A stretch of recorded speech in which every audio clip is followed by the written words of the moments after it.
Bien-aimés, encore une fois, c'est une joie pour moi que de partager avec vous la parole de Dieu. Je parle de ce Dieu qui est le Créateur, celui qui est le maître des souffles que nous avons, celui à qui toute âme appartient et de qui nous avons le mouvement. Le Dieu d'Abraham, j'ai cité, le Dieu d'Isaac, le Dieu de Jacob. Un jour, Dieu dira, tu t'appelleras maintenant Israël. Il est le maître souverain, c'est de lui que je parle. Alors ce matin, au nom de Jésus de Nazareth, toujours dans la pensée d'édifier le corps de Christ, dans la pensée d'annoncer la bonne nouvelle du royaume à qui veut l'entendre, mon thème est comme suite: pourquoi les promesses ne s'accomplissent pas? C'est une des questions qui doit trotter dans le cœur de beaucoup d'entre nous. Il m'arrive aussi à moi, à un certain moment, à un certain niveau de la marche, voilà, de me poser cette question: j'ai tant de promesses, pourquoi ça ne s'accomplit pas? Généralement, les chercheurs de la Bible, les exégètes, nous disent qu'il y a un ensemble de 960 promesses. D'autres disent 1080, mais là n'est pas le problème, mais nous avons toute une panoplie des promesses. Question qui m'a été régulièrement posée dans les conférences: pourquoi les promesses ne s'accomplissent pas? Eh bien, en tant que prédicateur de l'évangile, l'évangéliste Sylvain Chalon-Bantiba, que je suis par grâce du Seigneur, responsable des églises ASEM, en sigle, Assemblée chrétienne d'évangélisation, je suis censé apporter la lumière sur ce point. Mais le Saint-Esprit en même de vous convaincre. Le thème: pourquoi les promesses ne s'accomplissent-ils pas? Pourquoi, pardon, les promesses ne s'accomplissent pas? Il est donc question que nous allions sur la notion des promesses. À Adam, depuis la nuit des temps, depuis la création, je vous l'ai dit, l'Éternel Dieu a marché avec son peuple en mettant une alliance, mais en mettant dans cette alliance une promesse. D'ailleurs, même dans le jardin d'Éden, il dit à Adam: si tu obéis, si tu obéis, si tu n'obéis pas, une promesse est mise en amont. Lorsque Dieu évolue avec Abraham, je citerai, il dit également à Abraham: je te rendrai grand. Je rendrai tes enfants aussi grands, puissants et forts. Une promesse est donnée. Il marchera avec le peuple d'Israël. À l'époque de Moïse, il dit à Israël: je vous promets Jérusalem, autrefois appelée Canaan. Je vous promets Jérusalem. Je vous fais sortir de l'esclavage pour vous emmener dans une ville où coule le lait et le miel. Vous voyez que dans l'ensemble de l'histoire de la Bible, je ne cite que ces quelques éléments, Dieu, quand il a intervenu à l'endroit d'un homme qui a trouvé grâce devant lui, d'une famille qui a trouvé grâce devant lui, d'un peuple qui a trouvé grâce devant lui, Dieu établit là une alliance, et au sein de l'alliance, il y a la promesse. Viendra Jésus, le Maître absolu. À ceux qui ont cru en lui, Jésus présente aussi la promesse. C'est ce que je vais lire dans les Actes des Apôtres, chapitre 2, au verset 37 jusqu'à 40. Voilà ce que disent les Écritures. Là, c'est la prédication et le conte de Pierre. Pierre qui venait d'être baptisé du Saint-Esprit, Pierre réveillé de son sommeil, Pierre repenti du reniement qu'il avait fait, et il prêche avec l'aisance de la parole en disant ce qui suit. Actes chapitre 2, à partir du verset 37. Je lis au nom du Seigneur. Après avoir entendu ce discours, ils eurent le cœur vivement touché, et ils dirent à Pierre et aux autres apôtres: hommes frères, que ferons-nous? Pierre leur dit: répentez-vous, et que chacun de vous soit baptisé au nom de Jésus-Christ pour le pardon de vos péchés, et vous recevrez le don du Saint-Esprit. Car la promesse est pour vous, pour vos enfants, pour tous ceux qui sont au loin, en aussi grand nombre que le Seigneur notre Dieu les appellera. Et par plusieurs autres paroles, il les conjurait et les exhortait, disant: sauvez-vous de cette génération perverse. Ceux qui acceptèrent sa parole furent baptisés, et en ce jour-là, le nombre des disciples augmenta d'environ 3000 âmes. Nous sommes au 1er siècle. Il y a quelques mois, il y a quelques temps, Jésus-Christ venait de mourir et de ressusciter. Monté au ciel, et il a répandu le Saint-Esprit selon la promesse. déclaré par Joël qui lui dira, le Saint-Esprit viendra sur vous. Vous aurez le Saint-Esprit, vous recevrez le Saint-Esprit, et cette parole des prophètes s'accomplit au 1er siècle. Ils étaient là dans une pièce appelée la chambre haute. 120 personnes réunies dans la salle. Au départ, la peur bleue. Pourquoi? Parce que la ville de Jérusalem était assiégée par l'armée romaine. Ceux-là, avec quelques complices juifs, venaient de tuer Jésus. Mais le Seigneur a confondu parce que Jésus est sorti de la mort vivant, vainqueur. Ils étaient là, ne sachant quel serait leur devenir. Comment travailler? Comment s'afficher, eux, qui étaient connus de tous, faisant partie du mouvement de Jésus. Ils étaient là, au pied du mur. Ils étaient là, bloqués à eux-mêmes. Ils étaient là, dans un flux absolu. Ils étaient là comme dans un désert.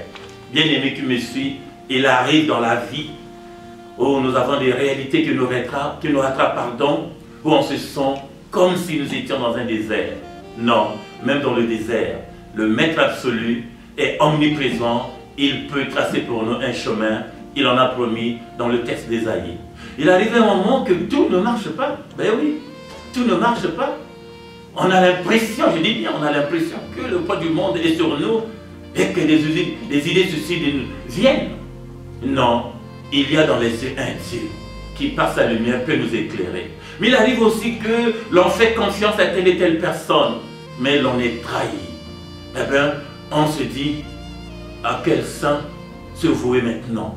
Il y a un message. Pour ceux qui croient en Jésus-Christ de Nazareth, les promesses sont réelles. Et pourquoi les promesses ne s'accomplissent pas? Nous avons un exemple type de l'église de Jérusalem, dont nous tirons le modèle pour ne pas faire de bricolage dans la marche chrétienne. Ils ont prié, la promesse du Saint-Esprit a été réelle. Donc il est aussi normal pour tous ceux-là qui croient en Jésus comme Seigneur et Sauveur, qui donnent valeur à la parole de Dieu au premier degré, vivent réellement, pour ne pas faire cette tautologie des mots, l'accomplissement des promesses. Celui qui a donné la promesse est fidèle. Ce n'est pas un homme, c'est Dieu. Dieu ne donne pas des promesses pour flatter les hommes l'au-delà. Il donne les promesses parce qu'il en est capable de l'accomplir. D'ailleurs, le jeune prophète Habakkuk lui dira en termes, il m'a été promis, et bien j'attends. Je reste à mon poste, même si ce qui m'a été promis ne s'accomplit pas pour l'instant, j'attends certainement, ça s'accomplira. Eh bien j'appuie cette parole pour dire, celui qui a donné la promesse est fidèle. Alors quand il arrive que les promesses ne s'accomplissent pas, voici les quelques raisons que j'ai trouvées dans les Écritures saintes, qui font que les promesses données ne s'accomplissent pas. Lorsque nous manquons la foi, à ce moment-là, nous devenons douteux, les promesses du Seigneur ne s'accompliront pas. Ne s'accompliront pas. Donc la confiance que nous avons eue en l'endroit de Jésus-Christ doit demeurer à cause de sa fidélité. Deuxième raison, les promesses ne s'accomplissent pas parce que nous qui avons reçu les promesses, nous n'avions pas une vie qui plaît au Seigneur. Nous ne sommes pas au poste, nous ne sommes pas à l'endroit que Dieu veut, nous n'avons pas une attitude, un comportement qui témoigne de sa gloire, de sa présence. Eh bien, le type de vie que nous menons fera que les promesses ne s'accomplissent pas. Loin de moi de faire un jugement d'intention, mais il est question de répondre plutôt aux préoccupations du peuple, que les promesses ne s'accomplissent pas si le type de vie que nous menons ne cadre pas aux valeurs qui sont chrétiennes. Le Seigneur ne s'associe pas au mal. À ce moment-là, que faut-il faire? Il faut se repentir. Il faut prendre une décision, abandonner le mal, il faut détruire ce qui est pour nous quelque chose très cher, mais que Dieu n'apprécie pas. Il faut détruire cela et que nous ayons une vie qui honore le Seigneur dans le langage, dans la pensée, dans le comportement. À ce moment-là, le Seigneur accomplira les promesses qu'il nous a données. Il y en a autant. Pourquoi encore? Troisièmement, les promesses ne s'accomplissent pas. Là, on peut avoir la foi. Oui, ils ont pris beaucoup, oui, mais les promesses ne s'accomplissent pas. Cela relève de Dieu qui a donné la parole, qui a donné la promesse. Au fait, nous sommes confrontés à l'agenda de Dieu. Il a un agenda. Paul dira que au temps marqué par Dieu, waouh, j'aime bien cette expression. Lorsque Paul est en train d'édifier le peuple dont il avait la charge, il dit au temps marqué par Dieu. Dieu a un agenda. Dans cet agenda, il a un programme bien établi. Ça me ramène à l'histoire de notre patriarche, Abraham. Le voici à 75 ans, une visite qui n'est pas la moindre, c'est la visite de Dieu qui lui dit, quitte ta patrie, eh bien, je veux faire de toi un homme grand. Et Dieu assure. Abraham a eu la foi. Abraham a accepté cette invitation. Il a quitté sa patrie. Le voici qui s'est mis en campagne sans savoir où il allait. Et quelques temps après, l'Éternel Dieu vient confirmer ce qu'il lui avait dit. Je ferai de toi un homme grand. Abraham saute à cette occasion et dit à Dieu, mais attends, Seigneur, tu m'as dit, tu m'as promis que tu me béniras, tu béniras mes enfants, mais tu as vu l'âge que j'ai et je n'ai personne. Dieu lui dira, mais y aura-t-il quelque chose d'étonnant de la part de Dieu? Ce que j'ai dit, je vais le faire. Abraham maintient sa foi. L'année d'après, Abraham aura cet enfant promis.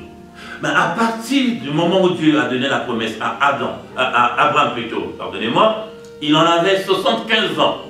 La promesse s'accomplira, Abraham aura 100 ans, 25 ans durant.